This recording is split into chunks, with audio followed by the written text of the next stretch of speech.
Okay, so we're going to talk now about the pelvis and the kinds of things that we do to the pelvis to distort it. So we can be sitting down, and rather than sitting with our legs straight in front of us, we can take this leg and we can move it over, and we can take the opposite leg and move it over, and we can cross them at the knees, which is here.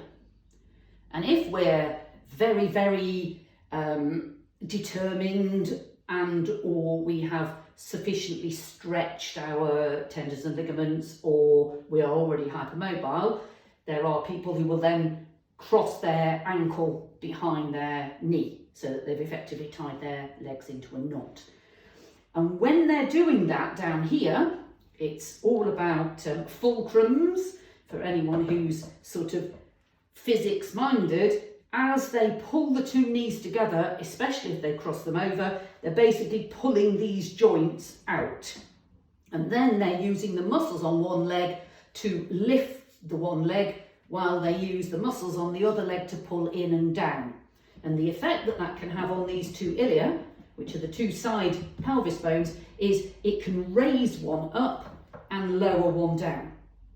And what that does is, because these bones at the side here are elliptical, when this bone goes even slightly anterior tilted, it will bring the leg up this way. On the opposite side, if this bone is going upwards, it will bring the bone up. And very quickly, you can end up with different length legs.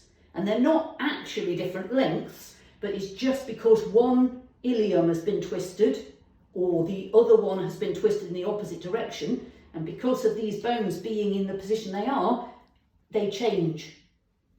And at that point, you could then be told you've got a shorter leg, and you could end up with orthotics. And we will talk about orthotics and feet in a different video, because quite often leg length difference is simply a symptom, as we've talked before, and really what we need to do is deal with the issues here. And if we very quickly throw in another common fault with the pelvis, it's not about necessarily leg crossing, it's about having a wallet or a phone. So I'm going to now take that, and these are your sitting bones, which you can feel for yourself at the top of your leg, under your butt cheek. Here, you can actually feel them. That's what you sit on. If one is sitting on a slope, for instance on the end of a sofa, so you've got the chair arm here, and you're allowing this one to slide down, all sorts of tensions can happen. So you need to try and make sure your ischial tuberosities are stationary and level. But another problem is people have a wallet. And if you watch what's happening now, here's the upright pelvis, I put that under, look what's happening to the pelvis. Follow the thought process. Your head will not want to be on its side. Your eyes will not want to be on their side. So the brain will make the spine straighten itself like this. So you will get tensioning of tissue here, increasingly tense, as it tries to fight you, so that you don't put all these hip flexors and glutes into a spasm. You will end up with tension here, as your brain says, tighten up here and bring my eyes straight so that I can see properly. When you then are walking, you are walking routinely then like that.